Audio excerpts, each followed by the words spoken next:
자, 이번 작품은 송수건의 까치밥입니다. 까치밥은 겨울이 아니라 가을이나 뭐 이때 감을 수확하고 난 뒤에 까치 먹으라고 감 같은 거 꼭대기에 남겨두는 거죠.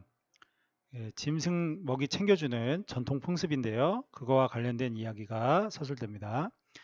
이 작품은 까치 따위의 날짐승이 먹으라고 따지 않고 남겨두는 까치밥을 통해 겨울철 먹이를 짜지 못하는 새들이나 작은 짐승들에게까지 인정을 베푸는 고향의 훈훈한 정을 노래합니다. 자신은 신지 않을 집신을 몇 쭉 남기고 돌아가신 할아버지의 이타적 마음과 까치밥마저 따려 하려는 서울 조카 아이들의 모습. 이게 대비되고요. 대비적, 대립적 인물이 등장합니다. 각박한 인생길에 등불 같은 까치밥의 의미를 부각하고 있다. 까치밥의 의미, 배려. 그렇죠. 두 글자로 배려. 결국 그런 마음씨가 담긴 까치밥이 앞으로 먼 길을 가야 하는 후손들에게 따뜻한 등불이 되어줄 것이라는 점을 강조하며 시상을 마무리하고 있다. 최근에 우리 상상 모의고사에서 풀어봤었죠. 주제는 전통적인 우리 문화 속에 깃들어 있는 인정과 배려입니다. 그래서 읽으면서 이게 인정이고 이게 배려구나 이렇게 보면 되고, 나눔의 실천을 자신의 몫이 줄어드는 것으로 여기는 사람들도 있습니다. 나눔을 하면 내게 줄어들어 이렇게 여기는 사람, 혹은 자발적이지 않은 나눔 상황에 놓여 아까움을 생색으로 대신하는 사람도 있고요. 생색내는 거예요. 아까운데 뭐 나눠줬으니까 생색내고, 그런데 나눔의 진정한 의미는 아는 사람들에겐 제 몫은 없어요. 요즘 세상이 각박해짐에 따라 따뜻한 인정이 담긴 나눔을, 이게 이제 주제의식과 연결되죠. 선행의 실천으로만 평가하고 있는 미담으로 포장해 세상에 알리기에 급한 이들마저 있습니다. 알리려고 포장하는 사람들. 예전엔 밭에 콩을 심을 때 콩 심을 자리에 콩을 세 알씩 뿌렸다는 어른들의 말씀을 들은 적이 있습니다. 세 알 중에 한 알은 벌레 먹으라고, 한 알은 새가 먹고 나머지 한 알은 사람이 먹으려고 했다는 겁니다. 이런 마음에서 알 수 있듯이 우리의 전통적 공동체의 삶 속에는 생색내지 않는 공존의 철학이 있습니다. 까치밥에서도 그런 공존의 철학을 확인할 수 있겠죠. 그렇죠? 시작합니다. 고양인 줄도 모르면서, 고양이 뭔 줄도 모르면서 긴 장대 휘둘러 까치밥 따는 서울 조카 아이들이여. 청자. 말 건어, 말을 건네는 어조. 그 까치밥 따지 마라. 명령형. 따지 말래요, 화자가. 그 배려의 상징, 자연과 더불어 사는 삶, 우리 전통 문화의 인정과 배려, 그걸 상징하는 걸 따지 마라. 남도의 빈 겨울 하늘말, 빈 겨울 하늘만 남으면, 까치밥이 없으면 우리의 마음이 얼마나 허전할까. 허전하다. 서리법이죠. 살아온 이 세상 어느 물급이 소용돌이치고 휩쓸려 배 줄일 때도, 힘겨울 때도 공중을 오가는 날짐승에게 길을 내어주는 그것, 까치밥은 등불과 같은 것이었다고 비유. 그랬으니 철없는 조카애들이여 그 까치밥 따지 말라. 반복, 시행의 반복, 명령형 또 나왔고요. 그런 따뜻한 등불, 우리가 배고프고 힘들 때도 날짐승에게는 등불처럼 까치밥을 줬다. 그거 따지 마라. 욕심내고 있죠, 아이들이요. 사랑방 말쿠지에 집신을 몇 주 걸어놓고 할아버지는 무덤 속을 걸어가시지 않았냐. 이 집신하고 같은 의미가 까치밥인 거죠. 남을 위한 배려. 그 집신이 더러 외로운 길손의 길보시가 되고 그 길손에게 도움이 됐겠죠. 한밤중 동네에 컹컹 음성 상징어. 그 집신을 짊어지고 아버지는 이 집신 짊어지고 다시 새벽 두만강 국경을 넘기도 했을 거다. 아버지의 삶이 어떠한 삶인지는 모르겠지만 힘겨운 삶을 넘었겠죠.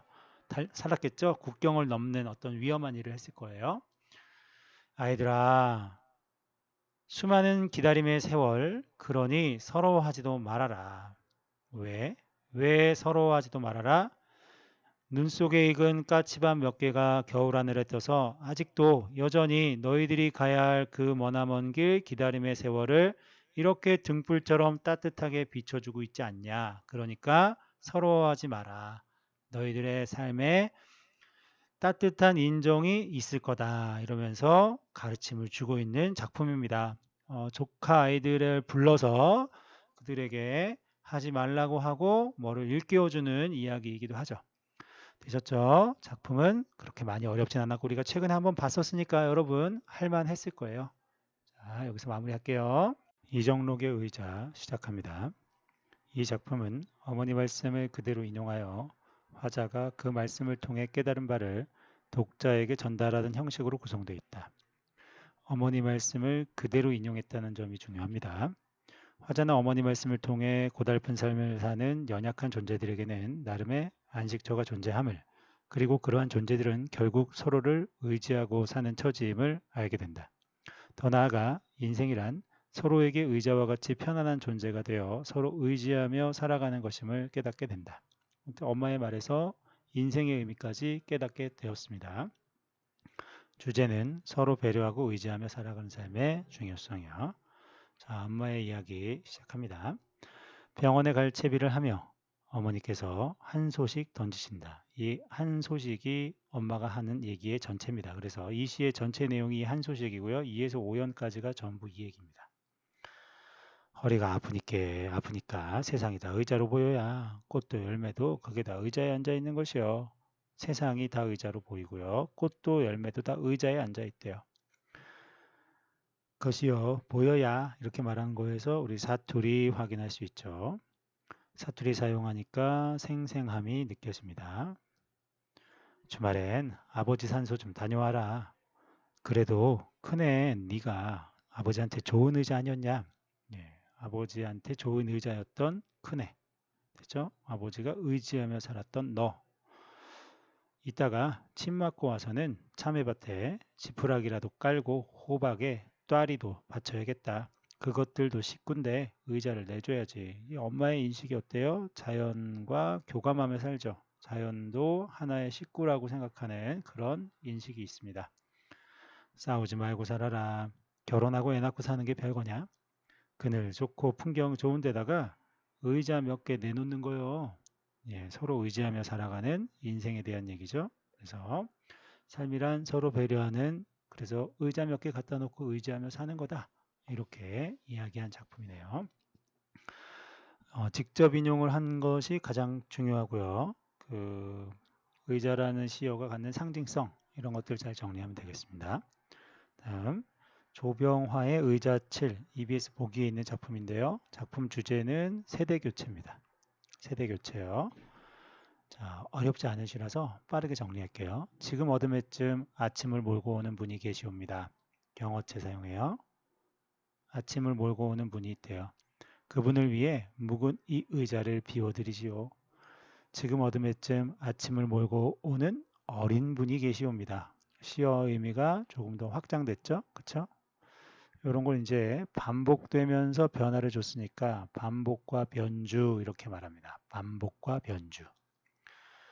그 어린 분을 위해서요. 묵은 이 의자를 비워드리겠어요. 그럼 이 의자라고 말하는 걸로 봐서 화자는 지금 이 의자에 앉아 있습니다. 그렇죠? 먼 옛날 어느 분이 내게 물려주듯 지금 어둠에쯤 아침을 몰고 오는 어린 분이 계시옵니다. 그분을 위해 묵은 이 의자를 비워드리겠습니다. 나도 어떤 분이 비워준 의자에 앉았고 이제 나도 어떤 아침을 몰고 오는 어린 분을 위해 이 의자를 내어주겠다고 했습니다. 그래서 여기서의 이 의자는 뭐 역사의 주인공 뭐 이런 의미가 되는 것 같아요. 역사의 주역. 이제는 역사의 주역이 젊은 어린 너희들이 되어야 한다. 그래서 세대 교체에 대한 얘기를 하고 있는 걸로 보면 되겠죠. 그렇죠? 예, 여기까지입니다. 이성복의 다시 봄이 왔다 시작합니다. 이 작품은 변화없는 삶에서 오는 권태로움, 그리고 생기 있는 삶에 대한 욕망, 그리고 욕망의 실현을 기대할 수 없는 현실에 대한 비관적 인식, 이 세 가지를 형상하고 있대요. 권태로움, 생기 있는 삶을 바라는데 그게 이루어지지 않을 거라는 거. 작품에서 봄이 찾아온 상황이 제시되지만 화자는 우리의 구분 등의 푸른 싹이 돋을까 하는 물음에 대해 회의적으로 말하고 있다. 그럴 일이 없다는 거예요. 우리의 구분 등의 푸른 싹은 안 난다. 이를 통해 화자의 비관적 현실인식이 드러난다. 또한 세차장 고모스의 역동적인 모습은 자유롭고 생기 있는 삶의 욕망을 대한 욕망을 함축한다고 볼 수 있는데 석탄층의 모습을 통해 이런 욕망이 실현되지 못한 채 억눌려 있는 상황이 선명하게 나타난다. 이미 대조가 자연과 인간의 대조가 뚜렷하게 드러나는데요. 여기 봄이 찾아온 상황인데 인간에겐 봄이 안 와요. 그렇죠? 그런 모습. 그리고 세차장 고모수의 역동적이고 생기 있는 삶의 모습과 석탄층을 통해서 그것이 억눌려 있는 상황을 보여주죠. 왜 이런 시가 나왔는가? 보기를 보니까요. 이런 얘기예요. 7, 80년대 한국 사회 이야기입니다. 군부 정권의 주도하에 급속한 경제 성장을 이뤄낸 한국 사회. 그러나 개인의 자유가 억압되고 인간 소외도 나타나고 부의 편중도 심화되었습니다. 이 시는 이렇게 시대적 아픔이 지속되고 있는 상황 속에서의 시인들의 현실 인식과 삶에 대한 통찰을 담고 있는 작품들이다. 그러면 시인들이 어떻게 현실을 인식하는가? 비관적인 거죠.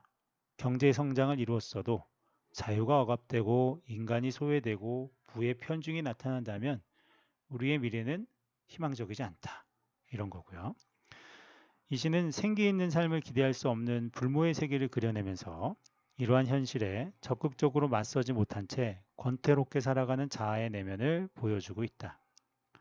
그리고 이면에 치열하게 현실을 살아내기를 바라는 잠재된 욕망을 포착하고 그 양상을 보여준다. 그런 욕망은 고모스로 표현될 것 같습니다. 시작합니다. 비탈진 공터 언덕이 푸른 풀이 덮이고 그 아래 웅덩이와 미루나무 세 그루 갈라진 밑동에도 푸른 싹이 돋았다. 때로 늙은 나무도 젊고 싶은가 보다. 봄이 왔습니다. 계절을 묘사하고 있는데요. 여기 색채 이미지 잘 쓰고 있고요. 감각적 이미지죠. 그러니까 봄이 온 자연의 모습이에요. 기다리던 것이 오지 않는다는 것은 누구나 안다. 누가 누구를 사랑하고 누가 누구의 목을 껴안은 듯이 비틀었는가? 나도 안다. 돼지 목다는 동네에 더디고 나른한 세월. 요거는 변화없는 삶에서 오는 권태죠. 권태로운 삶을 표현한 거예요. 때로 우리는 묻는다. 뭐라고 묻냐? 우리의 구분 등의 푸른 싹이 돋을까? 라고 묻는데요. 요거 아까 보기에서 봤죠. 해제에서. 묻고 또 묻지만 비계처럼 씹히는 달착지근한 혀. 이게 달착지근한 혀가 갖는 게 정확하게 무슨 의미인지는 모르겠지만 결국 푸른 싹이 돋을까에 대해서 답을 못 찾는 것 같아요. 그리고 여기 있는 이 보기에 따르면 질문에 대한 회의적인 반응이 있잖아요. 그래서 이렇게 답합니다. 항상 우리들 삶은 낡은 유리창에 흔들리는 먼지 낀 풍경 같은 것이었다. 비관적이죠.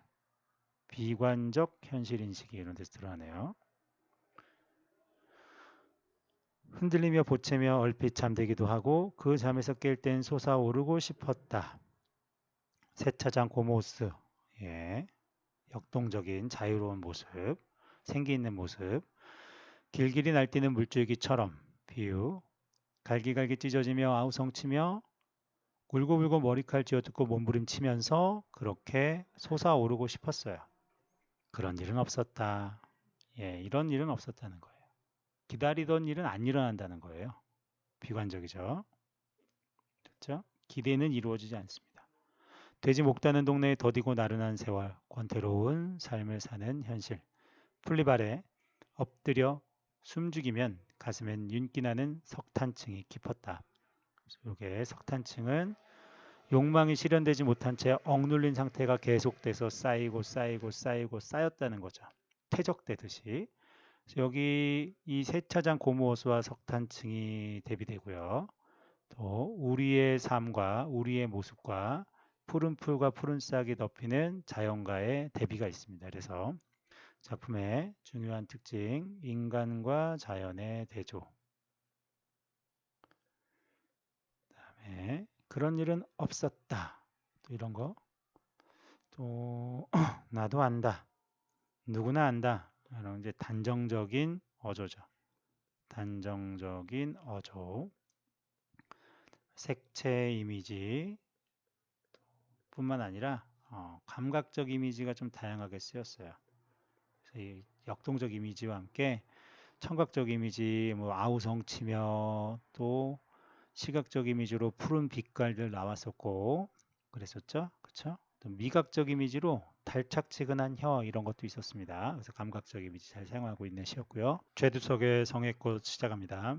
이 작품은 서민들의 삶에 대한 연민과 애정을 형성하고 있는 시이다. 작품에서 엄동혹하는 힘겨운 시대 상황을 암시하며 새벽 시내버스는 그런 상황 속에서 살아가는 서민들이 모여들었던 공간이고 성의 꽃은 그들, 서민들이 남긴 흔적이다.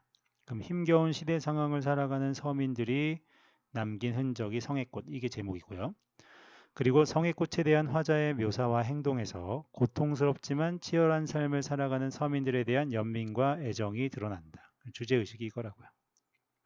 한편 작품의 말미에는 면회마저 금지된 친구에 대한 그리움과 안타까움이 나타나는데 이를 통해 현실을 변화시키고자 하는 노력과 저항이 용인되지 않는 시대 상황이 암시되고 있다. 서민들의 삶에 대한 연민과 애정이 작품의 주제입니다. 밑에 보기는 아까 그 앞에서 봤던 이성복의 다시 봄이 왔다에서 다루는 내용과 다르지 않은 똑같은 내용인데요. 역시 7, 80년대를 거치면서 개인의 자유가 억압되고 인간 소외와 부의 편중이 심화되는 문제들, 그래서 서민들의 고통스러운 삶 이런 것들을 보여주고요. 서민들이 가난을 견뎌야 하고 비판과 저항의 행위가 용인되지 않는 냉혹한 세계를 보여준다고 했어요. 그리고 그런 현실 속에 살아가는 이들의 삶을 조명하는 시인의 모습이 있습니다. 그들의 고되지만 치열한 삶의 모습을 떠올리며 감동을 경험하는 화자의 정서적 반응을 그려낸대요. 어떤 감동이 나타나는지 한번 보시죠. 새벽 시내버스는 차창에 웬 찬란한 치장을 하고 달린다. 찬란한 치장. 엄동혹한일수록 선연이 피는 성의꽃. 이거 이제 역설법이라고 흔히 얘기합니다. 추운데 피어나는 꽃. 이래서요. 엄동혹한일수록 선연이 피어나는 꽃. 어제 이 버스를 탔던 처녀총각 아이 어른 미용사 외판원 파출부 실업자에 그러면 이 사람들은 다 서민이죠. 힘겨운 시대를 살아가는 서민들. 그들의 입김과 숨결이 간밤의 은밀을 만나 피어낸 번뜩이는 기막힌 아름다움. 이게 뭐예요? 성의 꽃이에요. 나는 무슨 전람회에 온 듯, 일단은 아름답다고 느꼈으니까 예찬하고 있고요. 나는 무슨 전람회에 온 듯 자리를 옮겨 다니며 보고 다시 꽃 이파리 하나 섬세하고도 차가운 아름다움에 취한다. 여기도 역설. 섬세하고도 차가운 아름다움을 느끼고 있습니다. 어느 누구의 막막한 한숨이던가 뭐가 성의 꽃이 어떤 더운 가슴이 토해낸 정열의 숨결이던가 그러면 누구 거예요? 위에서 만났던 그 미용사 외판원 이런 사람들 있죠? 서민들의 한숨과 정열의 숨결이 담겨 있는 거다. 일 없이 정성스레 입김으로 손가락으로 성의꽃 한 입 지우고 이마를 대고 본다. 성의꽃에 애정을 다하고 있는 모습이 그려지죠. 그렇죠? 서민들의 삶에 대한 애정, 연민 이런 게 느껴진다고 했습니다. 누군가의 한숨을 느끼고 누군가의 숨결을 느끼는 데서 여기서는 의문형 표현이 사용되고 있고요. 마지막은 친구 얘기입니다. 덜컹거리는 창에 어리는 푸석한 얼굴. 오랫동안 함께 길을 걸었으나 지금은 면회마저 금지된 친구요. 이 친구는 자유롭지 못한 상황, 구속된 상황, 억압된 상황이 있고요. 함께 길을 걸었다라는 데서 동지인 것 같습니다. 동지, 뜻을 함께 했던 지금은 자유를 억압당하고 있는 친구의 모습도 이 유리창에서 같이 떠오른다고 했어요. 그 친구에 대한 그리움도 같이 노래했네요. 표현상의 특징에서 중요한 거, 선생님 이렇게 네모친 거 있죠? 네모친 게 4개인가 나올 텐데 여기 다 비유적 표현입니다. 다음에 중요하게 다루는 역설은 차가운 아름다움. 여기 중요한 역설적 표현이고요. 시상전개 방식에서 여기 마지막 세 행은 친구에 대한 모습이고 위에 1부터 19행까지는 서민들의 모습을 떠올리는 그리고 거기서의 감동을 느끼는 모습입니다. 아름답다, 아름답다 이렇게 그래서 감동을 경험하는 화자의 정서적 반응은 이런 데서 나타났다 이렇게 말할 수 있을 것 같습니다. 평가원에서 과거에 모의고사로 출제된 적이 있었던 작품이고요. 예, 또 수능에 나올 수도 있으니까 차근차근 읽어두시고 뭐 그렇게 어려운 시는 아니었으니까요. 잘 챙겨두셨으면 좋겠습니다. 교과서에도 수록된 시이기도 하죠. 홍윤숙의 가을 집짓기 시작합니다. 이 작품은 자기 성찰을 통해 방황하고 고뇌하던 과거의 모습에서 벗어나 평안을 경험하는 자아의 내면을 형상화한 시다. 중요한 얘기 되게 많이 나오네요. 자기 성찰, 그리고 고뇌하고 방황하던 부정적인 과거, 평안을 경험하는 자아의 내면. 그러면 과거와 현재의 대비가 있을 거예요. 과거와 현재의 대비. 작품에서 집으로 돌아가 버려뒀던 집을 수리하는 화자의 행동은 본연의 자아를 돌아보고 이를 회복하려는 노력을 나타낸 것이라고 볼 수 있다. 이런 노력의 과정은 다양한 이미지들을 통해서 감각적으로 형상화된다. 표현상의 특징이요. 특히 마지막 행에 따뜻하게 손을 잡는 이별은 노력의 결과로 평안의 상태에 이르는 상황을 역설적으로 보여준 표현이다. 과거와 현재의 대비, 다양한 감각적 이미지, 역설적 표현, 중요한 특징이라고 보시면 되고요. 주제는 방황하고 고뇌하던 과거의 삶을 극복하고 누리는 평안. 과거의 삶과 지금의 평안이 대비됩니다. EBS 보기도 보십시오.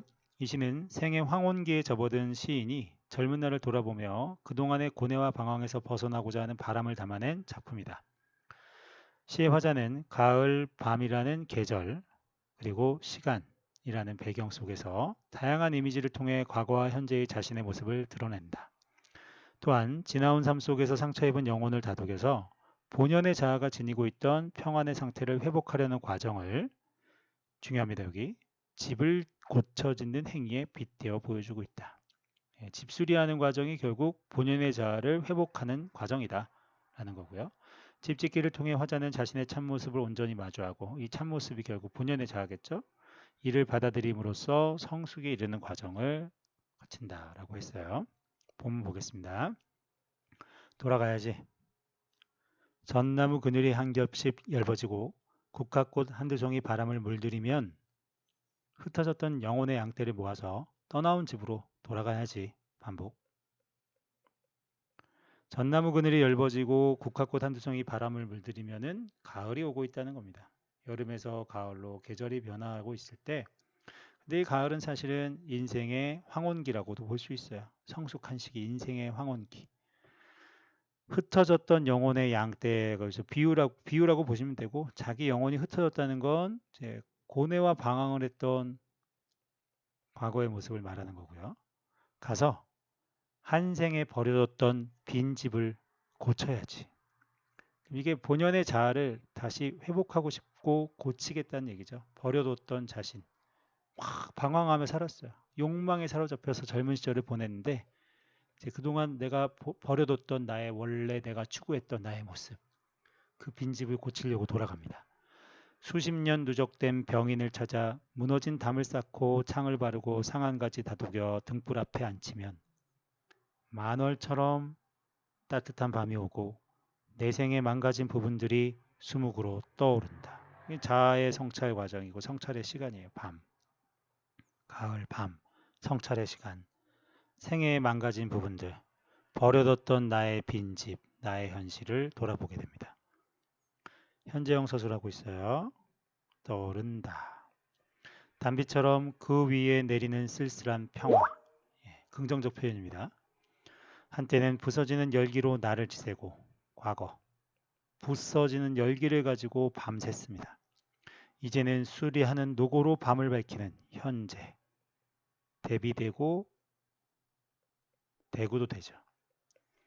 그럼 과거에는 방황하고 고뇌했고 이제는 그런 지난 날을 돌아보고 본연의 자아를 회복하는 시간을 갖고 있습니다. 그래서 영혼을 치유하는 시간을 가지고 있다 이렇게 말할 수 있겠어요.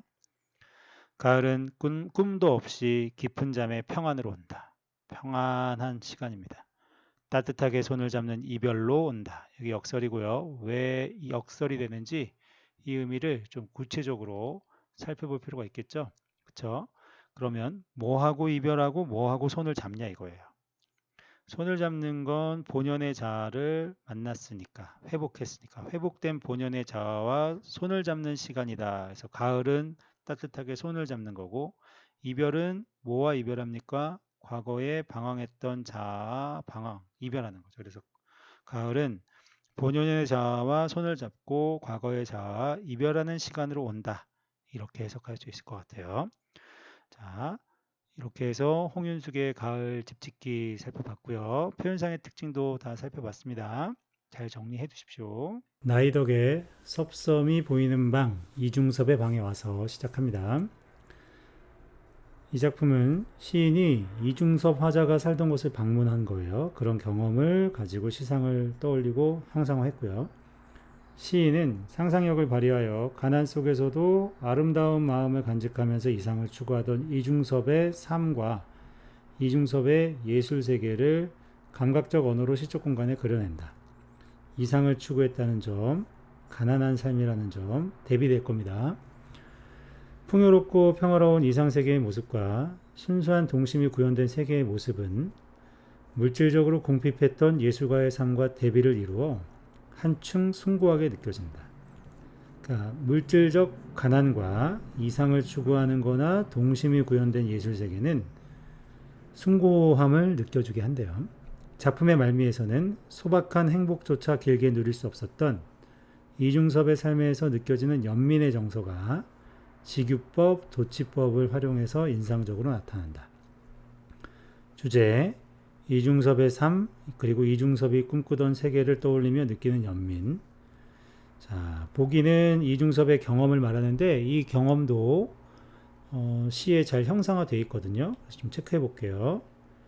이중섭은 일본인 아내와 결혼해 두 자녀를 두었으며 6.25 전쟁의 발발로 가족들과 함께 제주도에 잠시 정착해서 그림을 그리며 살아가지만 이듬해 일본에 건너가게 된 식구들과 이별하게 된다. 평생 가족을 그리며 살다간 그에게 역설적으로 당시의 삶은 행복했던 마지막 시절이었다. 그리고 그림에 대한 설명이 나오는데 이 그림 내용은 이따가 시를 보면서 다시 한번 같이 보면서 확인해 볼게요. 자, 본문 시작합니다. 서귀포 언덕이 초가한 채 귀퉁이 고방을 얻어 작은 방이겠죠. 아고리와 발가락 구는 이중섭과 그의 아내는 아이들을 키우며 살았다. 두 사람이 누우면 꽉 찰 방보다는 차라리 관에 가까운 그 방. 물질적 궁핍함이 드러나는 표현이라고 보면 되겠죠. 개와 조개를 잡아먹으며 살았다. 먹을 게 없어서 이걸 잡아먹으며 살았다는 거예요. 가난한 삶을 보여줍니다.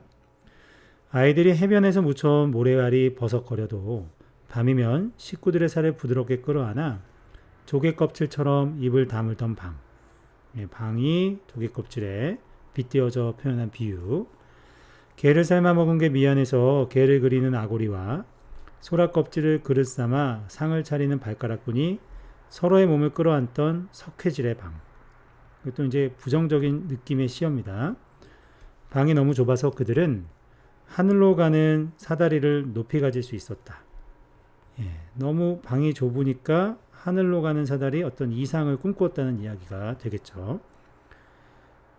꿈속에서나 그림 속에서 여기까지는 이중섭의 그때의 삶을 떠올린 거고요.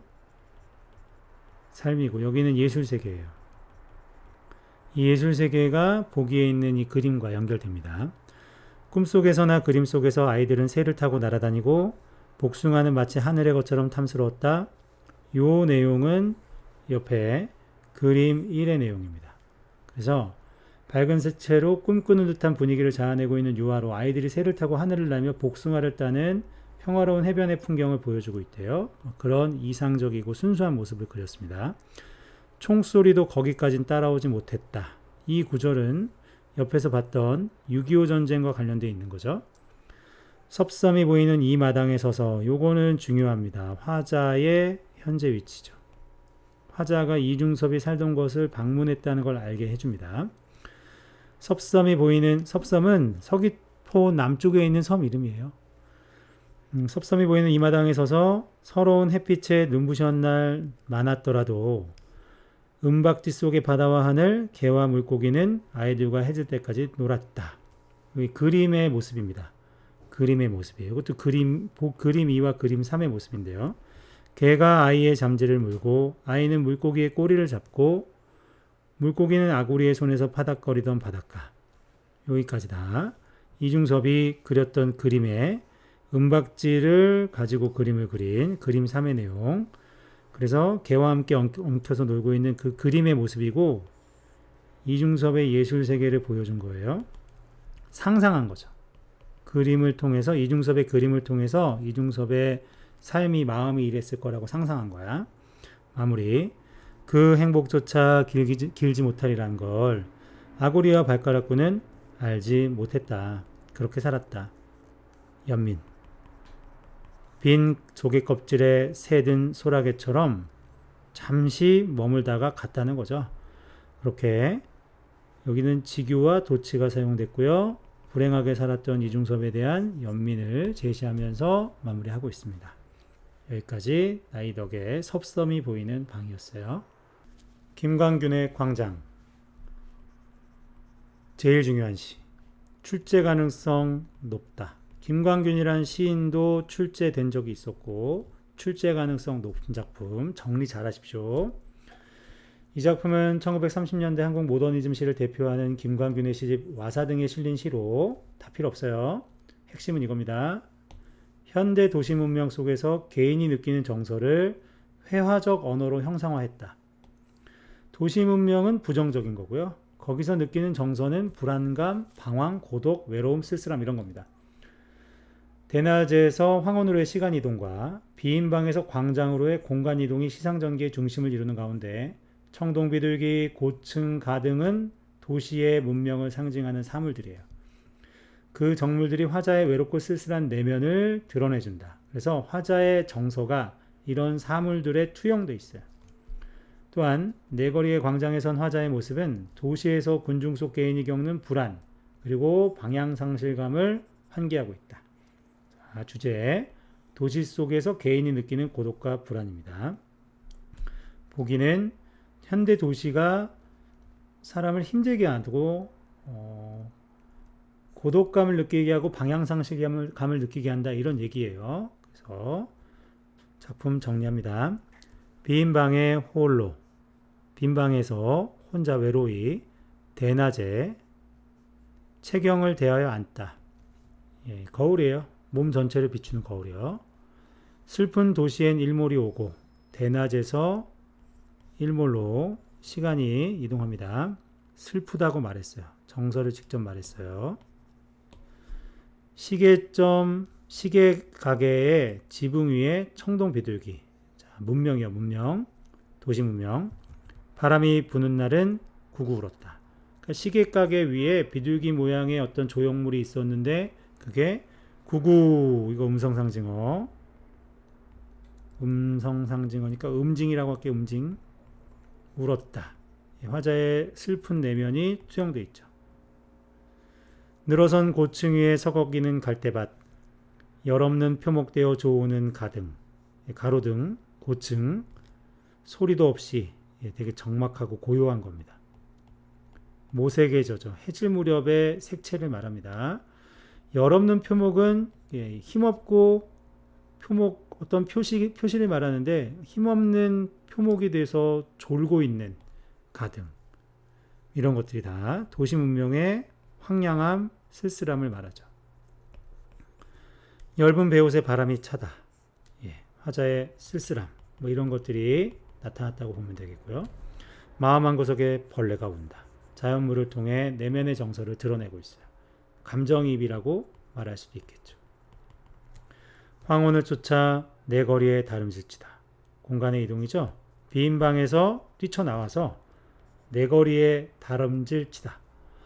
어, 결국 이 도시 문명으로부터 벗어나고 싶어서 뛰쳐나왔는데 결과는 모자도 없이 광장에 서 있습니다. 도시 문명의 한가운데에 서 있다는 거예요. 모자도 없다는 건 얼굴을 못 가린다는 거고 따라서 여기서 느껴지는 정서는 불안감입니다.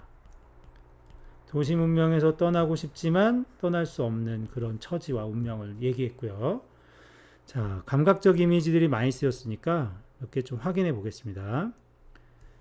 청동 비둘기 뭐 이런 거는 시각이고 울었다는 청각, 그리고 소리도 없이 모색에 젖어 이런 것도 시각, 바람이 차다 촉각, 벌레가 운다 척각, 청각 이런 다양한 감각적 이미지를 표현하고 있죠. 그래서 여기 EBS 보기에 보면 도시의 삶에서 비롯된 자아의 정서적 반응을 다양한 이미지로 형성하고 있다 이런 말 있죠. 적용될 수 있는 말이었습니다. 김광균의 광장 중요합니다. 자, 대장간의 유혹. 이 작품은 패스. 수능에 절대 안 나옵니다. 6월 모의평가에 나왔었으니까요. 기분 좋죠? 이 페이지는 패스하십시오. 문태준의 산수유나무의 농사 시작합니다. 이 작품은 산수유나무가 그늘을 들이우는 모습을 농부의 농사에 빗대어도 표현하는 참신한 발상이 돋보이는 시다. 시인은 넓고 넉넉한 산수유나무의 그늘을 마음의 그늘이 좁아지고 말려드는 인간들의 모습과 대조하며, 대조 기억하시고요. 자연과 인간의 대조입니다. 자연은 넓고 넉넉한 그늘을 내주고요. 인간은 그늘이 좁아지고 있어요. 그 나무의 미덕을 부각하고 있다. 여기에서 그늘은 사람이나 다른 생명체가 편안히 쉴 수 있는 공간이라는 상징적 의미를 지닌다. 의자 기억나죠? 이정록의 의자. 이거하고도 비슷하네요. 산수유 나무의 그늘이 주는 배려와 평안함. 자, 의인화가 되었겠죠? 나무가 그늘을 들이우는 걸 농부가 농사 짓는 것에 빗댔으니까요. 산수유 나무가 노란 꽃을 터뜨리고 있다. 색채 이미지. 산수유 나무는 그늘도 노랗다. 마음의 그늘이 옥 말려든다고 불평하는 사람들을 봐라. 명령형. 사람들은 봐라. 뭘 보니? 산수유 나무를 보라고. 이렇게 그늘을 노랗게 터뜨리고 퍼뜨리고 있는 산수유 나무를 보라고. 자연과 인간의 대조가 여기에요. 나무는 그늘을 그냥 들이우는 게 아니다. 그늘 또한 나무의 한해 농사. 의인. 산수유 나무가 그늘 농사를 짓고 있다. 꽃은 하늘에 피우지만 그늘은 땅에서 넓어진다. 꽃은 하늘에 피우지만 그늘은 땅에서 넓어진다. 결국은 이것 또한 나무가 농사를 짓고 나무가 힘써서 만들어내고 있는 것이다 이거죠. 그늘 또한. 산수유 나무가 농부처럼 농사를 짓고 있다. 반복된 가운데 변화가 좀 일어나는 변주 이렇게 볼 수 있어요. 통사구조의 반복 이렇게 말할 수 있습니다. 비슷하니까요. 끌어모으면 뭐를 주어? 그늘을. 그늘을 끌어모으면 벌써 노란 좁쌀 5대 무게의 그늘이나 된다. 수치로 나타내고 있죠. 그렇죠? 그래서 강조하고 있는 거예요. 수량화시켜서 그늘의 무게를 강조하는 겁니다. 그만큼 남을 배려하는 그늘을 만들어내고 있는 나무의 삶에서 배워야겠다. 뭐 이런 얘기죠. 교훈을 주는 자연물이라고도 말할 수 있습니다. 그래서 인간과 대조되는 부분 확인했고 색채 이미지, 시각적 이미지 잘 나타나고 의인화 우리가 확인할 수 있었습니다. 잘 정리해 두십시오. 백석의 수라 시작합니다. 이 작품은 여러분이 봤던 모의평가 2022학년도 예비시행 변화하는 수능 문제 나온 거 있죠? 평가원에서 나온 거기에 수록된 작품이고요. 그래서 출제 가능성이 조금 애매합니다. 하지만 평가원이 사랑하는 시인입니다. 백석 시인은 평가원이 사랑하고요. 모의평가도 많이 나왔고 수능에도 나온 작가입니다. 잘 정리해 두시는 게 좋아요. 시작합니다. 이 작품은 가족이 뿔뿔이 헤어져야 했던 1930년대 우리 민족의 비극적 현실을 거미 새끼와 큰 거미 그리고 무척 작은 새끼 거미가 서로 헤어지게 된 상황에 빗대고 있다. 거미 가족이 헤어지는 상황을 통해 가족 공동체가 해체되는 우리의 현실을 표현하고 있는 것이다. 30년대 일제강점기요. 이렇게 한 가족이 함께 지내지 못하는 눈물겨운 상황을 하늘에서 쫓겨난 사람들의 세계, 눈뜨고 볼 수 없을 만큼 끔찍하게 흩어져 있는 현장, 이런 두 개의 의미예요. 뜻의 수라 혹은 아수라라고 이야기하고 있다. 가족이 함께 지내지 못하는 눈물겨운 상황을 1. 하늘에서 쫓겨난 사람들의 세계인 수라, 눈뜨고 볼 수 없을 만큼 흩어져 있는 현장이란 뜻의 아수라, 이런 의미로 나타내는, 그래서 제목의 의미까지 알려줬습니다. 한 가족이 현실 때문에, 비극적 현실 때문에 함께 지내지 못하는 상황을 거미 가족에게 빗대어서 표현했다, 이렇게 봅니다. 주제는 해체된 가족 공동체의 비극, 그리고 가족에 대한 그리움, 이거고요. 보기, 수라는 방바닥에 내려오는 거미들을 반복적으로 쓸어버리는 동안 나타나는 화자의 대상에 대한, 그러면 반복적으로 쓰는데 화자가 대상에 갖는, 이 거미에게 갖는 인식 변화 과정, 어떻게 인식이 변하는지 체크해야 돼요. 그 다음에 내적 갈등, 그리고 정서의 심화, 이런 것들을 보여주고 있다. 이를 통해 시인은 외적 요인으로 가족 공동체가 해체되는 이산의 고통을 겪는 거미들의 상황을 수라에 비유함으로써 일제강점화 우리 민족의 현실을 비극적 현실을 형상화하고 있고 공동체 회복에 대한 소망을 드러내고 있다. 위에서도 봤던 얘기고요. 여기서 체크할 건 대상에 대한 인식 변화 과정과 내적 갈등과 정서의 심화를 확인하면 될 것 같습니다. 거미 새끼 하나 방바닥에 날인 것을 난 아무 생각 없이 문 밖으로 쓸어버린다. 아무 생각이 없었어요. 됐죠? 차디찬 밤이다. 추운데? 이 거미 새끼 어떡하죠? 차디찬 밤에? 어느샌가 새끼 거미 쓸려나간 곳에 큰 거미가 왔다. 이 새끼 거미가 쓸려나간 곳에 큰 거미가 왔고요. 나는 가슴이 짜릿한다. 변화 느껴지죠? 아무 생각 없다가 짜릿해졌어요. 나는 또 큰 거미를 쓸어 문 밖으로 버리며 찬 밖이라도 차가운 데라도 새끼인 대로 가라고 하며 서러워한다. 아무 생각 없었는데 이제 서러워졌어요. 문 밖으로 쓸어버리는 행위 첫 번째, 문 밖으로 쓸어버리는 행위 두 번째, 인식의 변화, 정서의 변화. 이렇게 해서 아린 가슴이 싹기도 전이다. 어디서 좁쌀 만한 알에서 갓 깨인 듯한 발이 채 서지도 못한 무척 작은 새끼 거미가 이번엔 큰 거미 없어진 곳으로 와서 아물거린다. 세 번째 거미가 나타났습니다. 나는 가슴이 메이는 듯하다. 짜릿하다. 아린 가슴에서 또 변했습니다. 내 손에 오르기라도 하라고 나는 손을 내어미나 분명히 울고불고 할 이 작은 것, 이 새끼 거미요. 의인화돼 있죠? 울고불고 할 거라고. 나를 무섭게 여기며 달아나 버리며 나를 서럽게 한다. 서러움의 정서는 심화되고 있습니다. 더 점점 심해진 거죠. 더 어린 새끼가 나타난 거예요. 난 이 작은 것을 곱게 보드라운 종이에 받아 또 문 밖으로 버리며 세 번째 버렸습니다. 이것의 엄마와 누나나 형이 가까이 이것에 걱정을 하며 있다가 쉽게 만나기나 했으면 좋으련만 하는 소망과 함께 슬퍼하는 정서 표현하고 있죠. 그렇죠? 인식 변화 과정, 내적 갈등은 괴로움입니다. 정서의 심화 등을 잘 보여주고 있네요. 헤어진 가족의 모습, 우리 민족의 현실을 거미 가족에 빗대어서 나타냈고요. 제목이 수라인 이유는 봤죠? 끊임없이 싸움이 일어나 고통이 지속되는 세계가 우리의 현실이라고 얘기한 겁니다. 백석의 수라 봤고요. 출제 가능성은 애매합니다. 하지만 안 나올 가능성이 훨씬 높긴 해요. 곽재구의 사평역에서 시작합니다. 이 작품은 수능에 2014학년도 수능에 출제된 적이 있고요. 그래서 출제 가능성은 매우 낮다. 가볍게 한 번만 읽어보시고 마무리하시는 걸로 하십시오. 이 작품은 겨울밤 사평역의 풍경과 대합실에서 기차를 기다리는 사람들의 모습을 그리고 있다. 역의 모습과 기차를 기다리는 사람들의 모습을 그리고 있습니다. 송이 눈이 쌓이는 사평역에 톱밥난로가 지펴진 대합실에 모인 사람들은 각자의 생각에 잠기며 아무 말도 하지 않고 있다.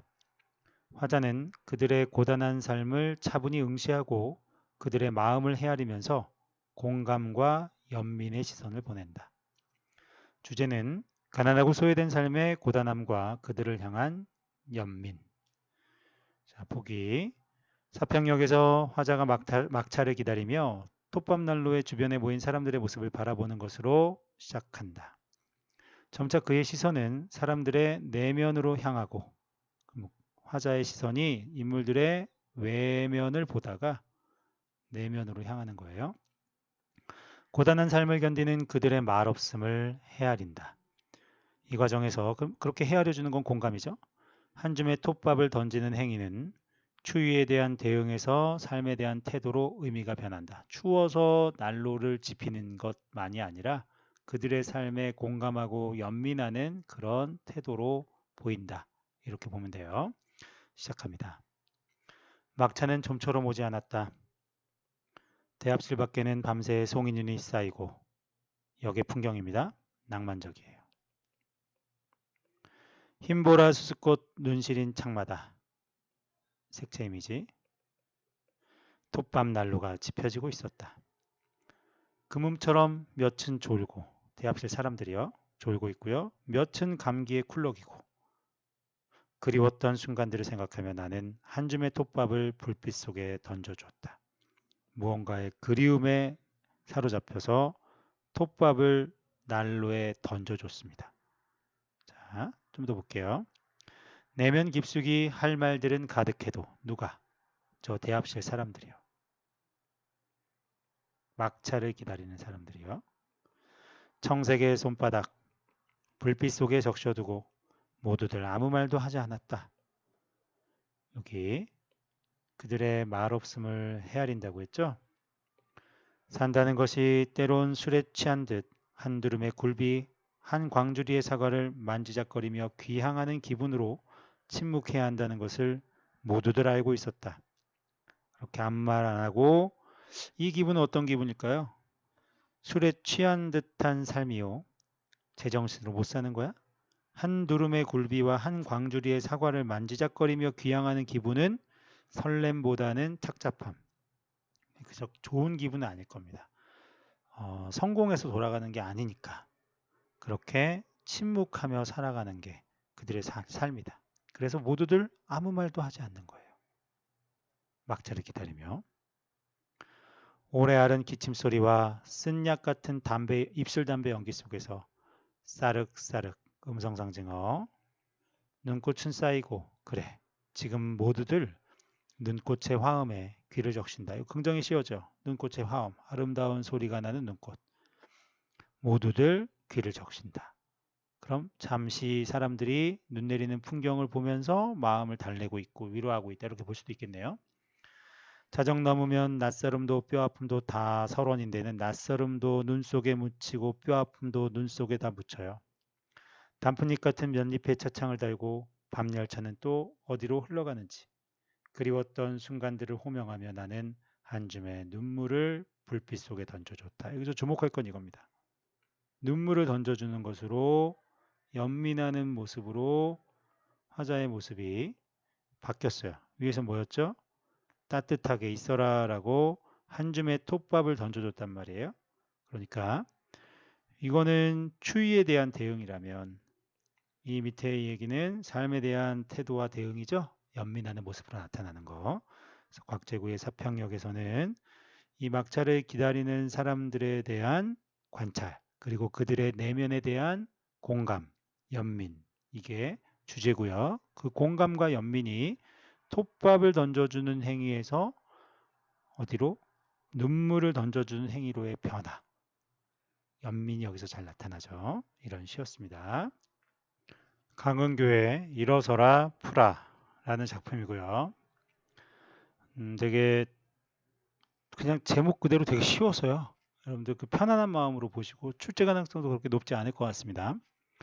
이 작품은 강인한 의지와 끈질긴 생명력을 지닌 민중을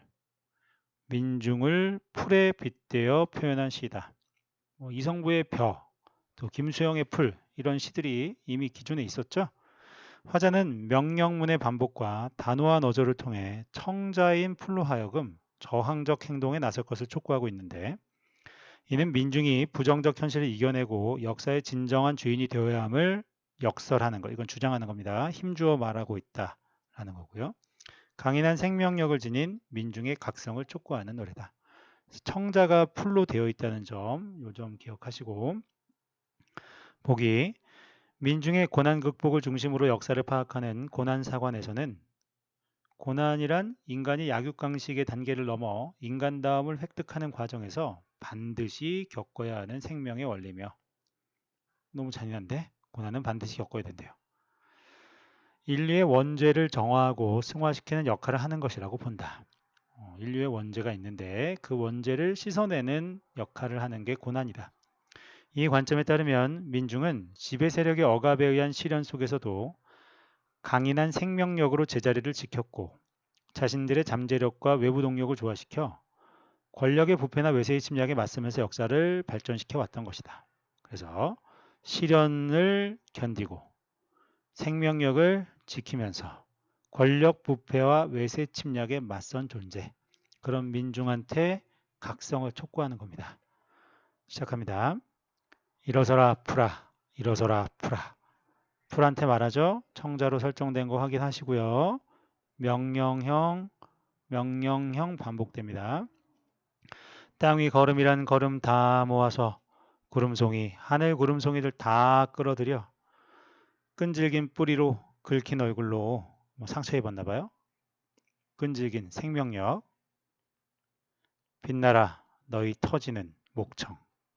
어영차 천지에 뿌려라. 목청을 천지에 뿌리라고요. 어영차 힘내서 그런 목소리를 천지에 뿌리고 내라. 이렇게 말하는 시입니다. 이제 부는 바람들, 바람이 불어요. 전부 너의 숨소리 지나온 것. 이제 꾸는 꿈들은 전부 너의 몸에 맺혀 있던 것. 저 바다 집채 파도도 너의 이파리 스쳐왔다. 너의 그림자 만지며 왔다. 지금 여기 이연에서 말하는 것들, 지금 부는 바람, 지금 꾸는 꿈, 저 바다 집채만한 파도 다 어디서 왔다? 너로부터 비롯된 것이다 이거예요. 그러니까 바람이 부정적인 게 아니라 변화를 가져올 바람이고 이제 새로운 꿈을 꾸고 이 거대한 힘 이런 것들이요. 이 거대한 힘도 너에게서 그리고 변화를 위한 꿈이나 이런 것도 다 너에게서 왔다라고 보는 겁니다. 그래서 변화의 힘, 지향의 힘 이런 것들이 다 어디서 왔다? 너의 내면 민중 너에게서 비롯되었다 라고 말하는 거예요. 그럼 역사의 흐름을 누가 만들었다? 역사의 새로운 힘은 민중이 만들어내는 거다. 뭐 이런 얘기입니다. 일어서라 풀아, 일어서라 풀아. 이 세상 숨소리 빗물로 쏟아지면 빗물 마셔. 예.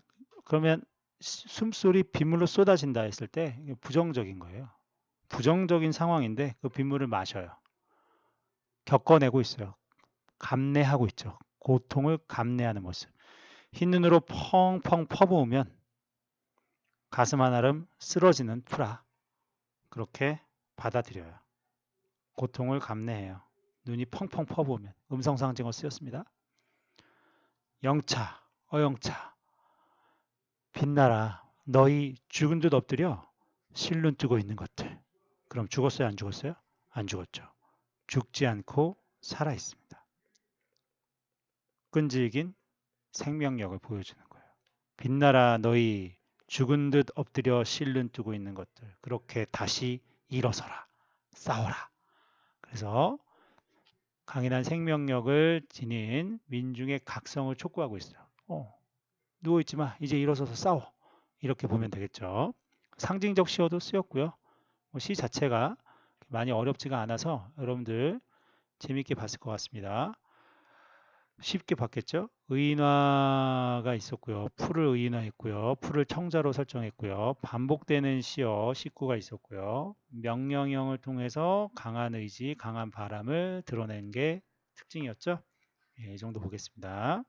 이성부의 산길에서 시작합니다.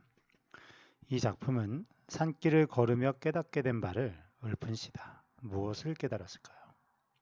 화자는 산에 오르는 체험의 과정에서 자신이 길을 걷는다는 것은 과거에 누군가가 만든 길을 따르는 것임을 생각하게 된다. 이때 길은 선조들, 즉 과거의 민중이 힘겨운 삶의 과정에서 부질없어 보이는 노력의 되풀이로 만들어 놓은 역사를 의미하게 된다. 길의 상징성, 과거의 민중이 만들어 놓은 역사, 이렇게 보면 되겠죠. 화자는 이러한 깨달음을 바탕으로 자신이 여기서 주저앉으면 안 되는 이유, 새로운 역사를 만드는 데 기여해야 하는 까닭, 이런 것들을 자각하게 된다. 주제, 산을 오르면서 삶의 진정한 가치에 대해 얻게 되는 깨달음. 그 삶의 진정한 가치란 주저앉으면 안 돼. 왜? 오늘 내가 살아가는 건 훗날 후손들이 걷게 될 역사의 하나고 그들이 보게 될 거니까. 뭐 이런 거죠.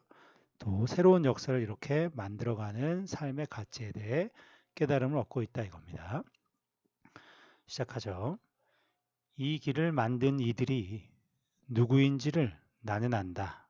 이걸 이제 단정적 어조라고 얘기할 수 있어요. 이렇게 길을 따라 나를 걷게 하는 그이들, 길을 만든 사람들이요. 그이들이 지금 조리대밥 눕히며 소리치는 바람이거나 이름 모를 풀꽃들 문득 나를 쳐다보는 수줍음으로 와서, 그럼 바람으로 오거나 수줍음으로 올 거예요. 풀꽃들이 나를 쳐다보는 수줍음으로 와서. 그럼 문장이 되게 이상하죠. 천천히 다시 보면요. 그이들이 바람으로 또는 풀꽃이 되어 나를 쳐다보는 수줍음으로 와서 내 가슴 벅차게 하는 까닭을 나는 안다.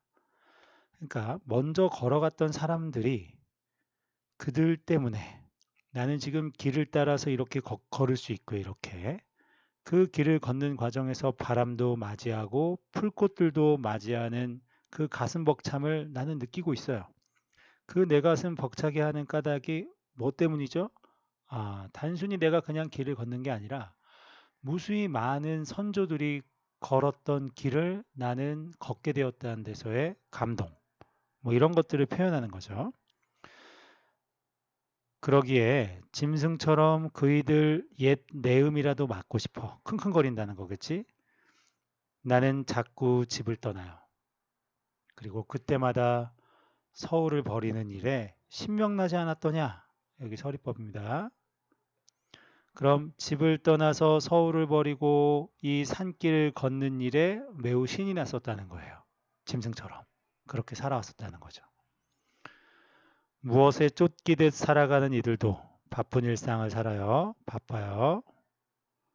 힘이 다하여 비틀거리는 발걸음, 힘겹게 살아가는 고통스럽게 살아가는 사람들, 이런 사람들도 무엇 하나씩 저마다 다져놓고 사라진다는 것을 나는 뒤늦게나마 배웠다. 여기는 도치, 도치만 여기만 있는 건 아니고 여기도 도치, 나는 안다. 여기 나는 안다 이 부분도 또 도치였어요.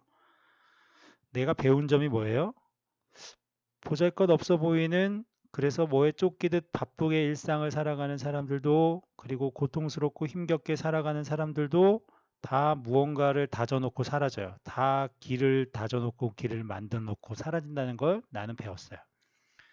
그것이 부질없는 되풀이라 하더라도 그 부질없음이 쌓이고 쌓여져서 마침내 길을 만들고 그게 곧 역사죠.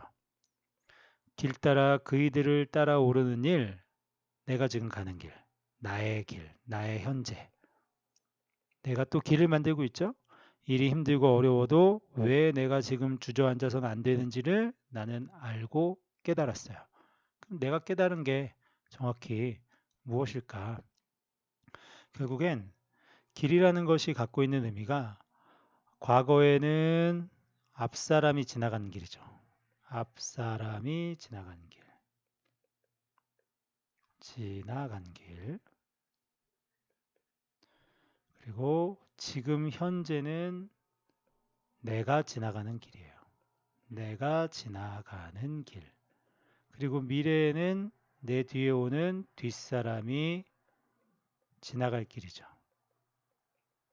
그래서 민중의 이런 발걸음이 이어져서 뭐가 만들어지는 거죠? 예, 역사가 만들어진다는 것을 깨달았다는 거라고 보면 되겠죠.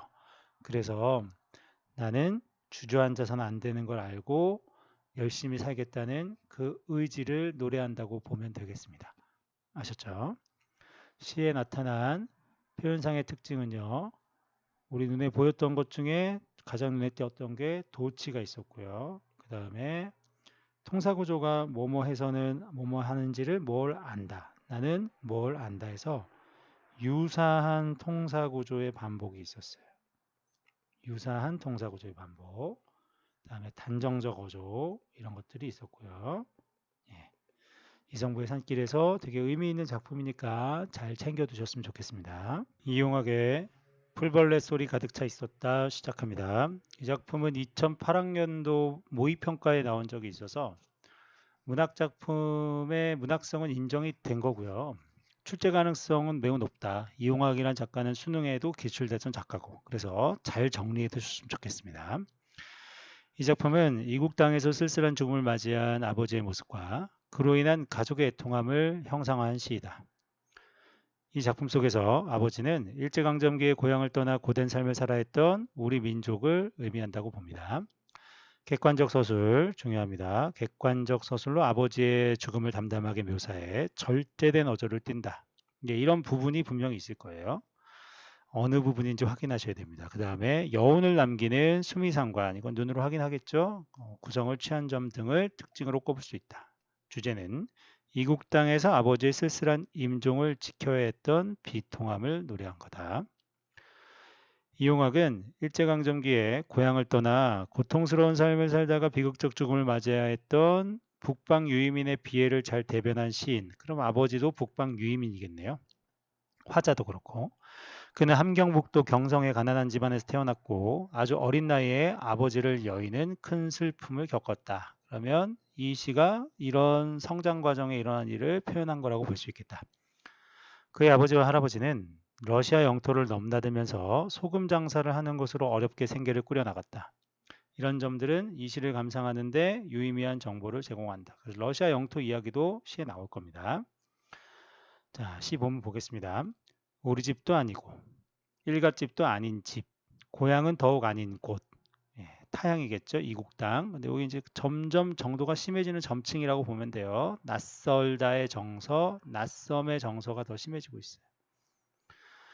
아버지의 침상 없는 최후의 밤은 풀벌레 소리 가득 차 있었다.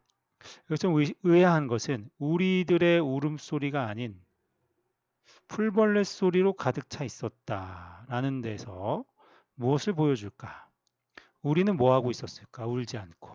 예. 좀 생각해 봅시다. 일단 풀벌레 소리가 가득 차 있는 그 밤의 정경.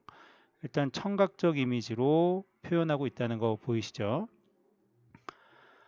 노령을 다니면서까지 여기는 보기를 통해서 러시아라고 해석할 수 있을 것 같아요. 애써 잘 키운 자라게 한 아들 딸에게 한마디 남겨두는 말도 없이 갑작스럽게 돌아가셨나 봐요. 아물만의 파선, 아물만은 러시아 지명, 파선은 깨진 배, 설룽한, 추운, 니코리스크의 밤도, 이것도 러시아 지명, 완전히 잊으셨다. 이건 아버지의 과거에 지난 삶이겠죠. 그런 것들을 완전히 잊으신 채 생을 마감하셨습니다. 목침을 반드시 벤 채. 다시 뜨시지 않는 두 눈에 피지 못한 꿈의 꽃봉오리가 깔아앉고 얼음장 누우신 손발은 식어갈 뿐 입술은 심장의 영원한 정지를 가르쳤다. 객관적 묘사. 아버지의 죽음을 담담하게 묘사하고 있어요. 절제된 어조. 여기가 제일 두드러집니다. 떼내진 의원이 아무 말 없이 이미 다 돌아가셨으니까 소용이 없잖아요. 이웃 늙은이 손으로 눈빛 남은 밝음은 아직 남은 그 밝기는 고요히 낯을 덮었다. 예, 눈을 감겨드렸다는 얘기죠. 이렇게 아버지의 죽음의 장면을 객관적으로 묘사하고 있어요. 절제된 어조 이런 데서 확인됩니다. 우리는 머리맡에 엎드려서 있는 대로의 울음을 다 울었어요. 다 울고 아버지의 침상 없는 최후의 밤은 풀벌레 소리 가득 차 있었다. 우리의 울음소리에 더해서 풀벌레의 울음소리도 더해지고 있죠. 그렇죠. 그리고 또는 우리의 울음이 끝난 뒤에는 풀벌레마저 같이 울고 있다. 이렇게도 해석할 수 있습니다. 청각적 이미지로 강조하고 있는 게 눈에 아주 잘 보이는 그런 작품이었고요. 자, 표현상의 특징으로 나왔던 거 이제 좀 정리 좀 한번 해볼까요?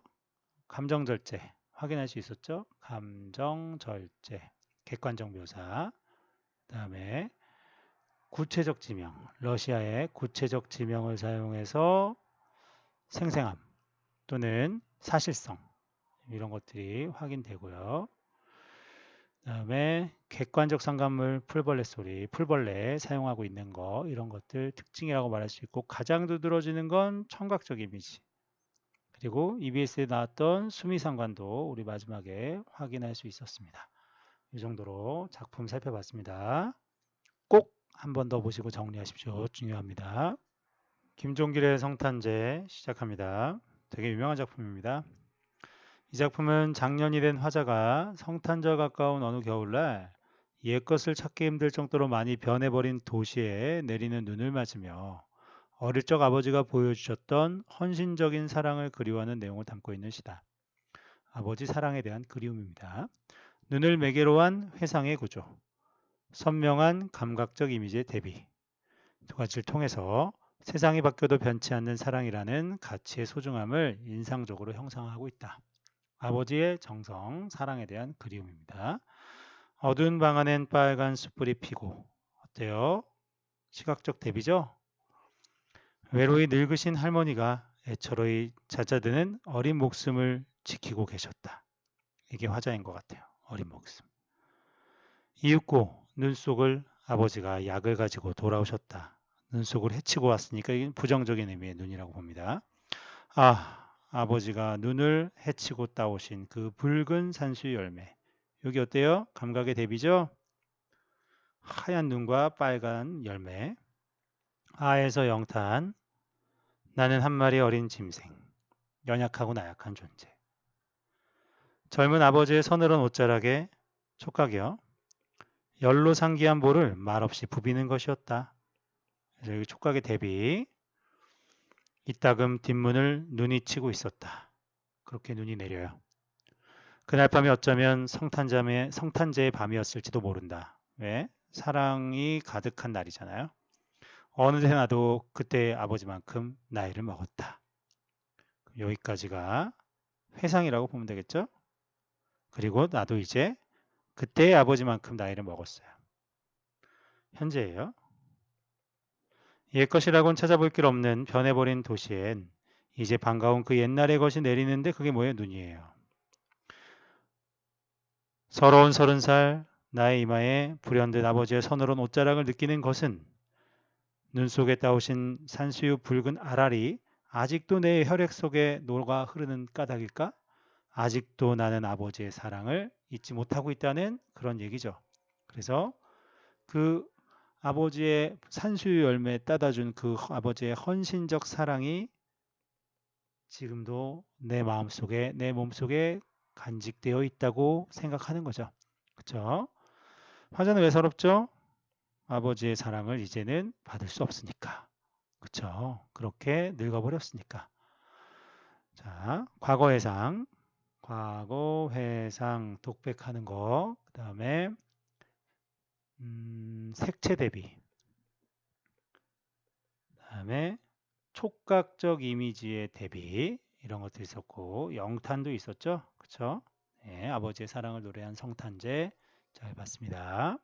오장원의 종가 패스. 왜 패스죠? 예, 9월 모평에 출제됐었죠. 그래서 수능에는 안 나올 겁니다. 반가운 소식 안 봐도 됩니다. 김영랑의 집 시작합니다. 이 작품은 집이라는 소재를 통해 화자의 정서와 처지를 형상화한 시다. 화자는 자신이 살고 있는 공간을 내 집 아니라 네 집이라고 반복적으로 제시함으로써 외로운 처지를 드러내고 있다. 화자의 처지는 외롭습니다. 이게 정서와 처지를 형성한 내용이 되겠죠. 또한 흰 구름을 바라보며 지나온 삶을 돌아보는 태도도 있다. 그래서 주제가 서럽고 삭막한 처지와 지나온 삶에 대한 성찰, 이렇게 되네요. 읽어가겠습니다. 내 집 아니라 네 집이라. 자기 집이 아니라 너의 집이다 라고 한 거예요. 날르다, 얼른 돌아와라. 명령형으로 표현하는데요. 나르다, 하늘을 날다가 얼른 돌아와라. 처마난간이 너희들 가여운 속삭임을 지음터라. 처마난간이 너희들의 그 가여운 속삭임에 대해서 다 알아차리는 친구 같은 존재다라고 말하는 거니까, 난간이 속삭임을 알아차리는 지음이라고 해서 의인법이 쓰였다, 이렇게 말할 수 있고요. 너희들은 도대체 뭐냐? 날다가 돌아오고 처마난간과 친근한 존재인 새인 거라고 보이면 돼요. 그러면 실제 화자의 집이 자기 집이 아니라 새의 집일까요? 그건 아니고, 내가 너무 외로우니까 뭐라도 와라, 새라도 왔으면 좋겠다, 이렇게 말하는 걸로 보입니다. 2연 갈게요. 내 집 아니라 네 집이라. 우리 해제에서 봤던 반복되는 표현이 있죠. 지금 아베가 간 뒤에 먼 날 아들 손자 잠도 깨우리. 아베가 간 뒤 먼 날이니까 아베가 돌아가시고 난 뒤에 먼 날, 아주 오래전. 아들 손자 잠도 깨우리. 아주 오랜 시간, 오래전보다는 아주 오랜 시간 지나도 아들 손자 잠도 깨울 거다. 문틈 사이에 너는 몇 대째 서러워 우느뇨 해서 여기 의문형으로 표현하면서 몇 대째 서러워서 울고 있는 너희들의 얘기를 하고 있어요. 새가 지저귀는데 문틈 사이에 너희는 몇 대째 서러워서 우는 그 서러움을 말하고 있는데, 결국 누가 서럽겠습니까? 화자 나가 서러워서 결국 이 자연물을 통해 자기 정서를 드러내는 부분이었어요. 근데 이제 앞에 이 두 줄은 아베 간 뒤 먼 날 아들 손자 잠도 깨우리. 왜 깨울까? 밑에 거랑 연결하면 몇 대째 서러워서 울고 있으니 잠도 깨울만 하다, 이렇게 말하는 것 같다고 볼 수 있습니다. 정확한 해석은 잘 못하겠지만 연결해서 보면 그런 의미로 서러워서 우는 소리에 잠도 깨울 정도다, 이렇게 해석할 수 있을 것 같아요. 내 집 아니라 네 집이라. 또 반복됐습니다. 하늘을 날던 은행잎이 좁은 마루구석에 품인 듯 안겨든다. 은행잎이 마루구석을 품인 듯 안겨들고 있다라고 해서 은행잎이 마루에 떨어지는데 그 모습을 안겨든다고 말했으니까 이것도 의인법이라고 말할 수 있고요. 그럼 자고로 맑은 바람이 거기 살았니라 해서 바람에 의해서 은행잎이 떨어지는 모습을 보고는 뭐라고 생각했냐 하면, 거기에 너희 집인 내 집 아닌 이 집에는 맑은 바람도 살았더라 라고 하니까, 화자는 외로움에, 홀로 지내는 그 외로움에 여기는 새도 살았고 바람도 함께 살았다. 그러니까 이제 홀로 지냈다는 거죠. 결국에는 자연과만 함께 하는 그런 외로운 처지를 부각하는 표현들이다, 이렇게 볼 수 있습니다. 마지막 연입니다. 마지막이 아니죠. 오, 내 집이라. 영탄, 감탄사 쓰고 있고요. 갑자기 내 집이라고 얘기하고 있어요. 여긴 내 집이야. 열해요 스무해를 앉았다 누웠다 했을 뿐이에요. 내 집에서 나는 열해 스무해를 이렇게 살았고, 문 밖에 바쁜 손님이 길을 잘못 들어서 나를 찾아왔대요. 그러면 집에는 홀로 있는데 가끔 손님이 오는데 반가운 손님이 아니라 이 손님은 어떤 존재예요? 길을 잘못 든 존재예요. 길을 잘못 든 손님이 찾아올 뿐이니까 나의 외로움이 부각되죠. 그렇죠? 한 열의 20회를 이렇게 살았다라고 보면 됩니다. 손때 살렘도 저렀을 난간이, 우리 집의 난간이 나의 손때와 나의 살냄새가 절여서 배어들었겠죠. 그런 난간이 흔히 나를 안고 한가하다. 이건 주객전도의 표현이라고 말할 수 있습니다. 난간이 나를 아는 게 아니라 내가 난간을 안고 있는 거죠. 그렇죠? 그래서 이 한가함은 여유롭고 한가함보다는 적막한 상황을 보여준다, 이렇게 볼 수 있을 것 같아요. 한두 쪽 흰 구름도 사라지는데, 흰 구름은 해제에서 봤던 내용이죠. 한두어 저질러 놓은 부끄러운 짓 성찰. 자신이 저질른 부끄러운 짓을 흰 구름을 바라보며 떠올리고 있고요. 그 부끄러운 짓이 파란 하늘처럼 아슴푸레하다, 아득하게 느껴진다 라고 했고, 자신을 돌아보는 내용이다 이렇게만 처리하면 될 것 같습니다. 마지막 부분에는 흰 구름 파란 하늘에서 어떤 표현법이 드러나요? 예, 색채 이미지를 사용하는 색채어를 사용한 특징이 있고요. 뭐처럼 여기서 직유법도 확인됩니다. 자, 주제 한 번만 더 확인하고 마무리할게요. 서럽고 적막한 처지, 그리고 이걸 집을 통해 드러냈고요. 자신의 지나온 삶을 성찰하는 내용이었어요. 여기까지였습니다.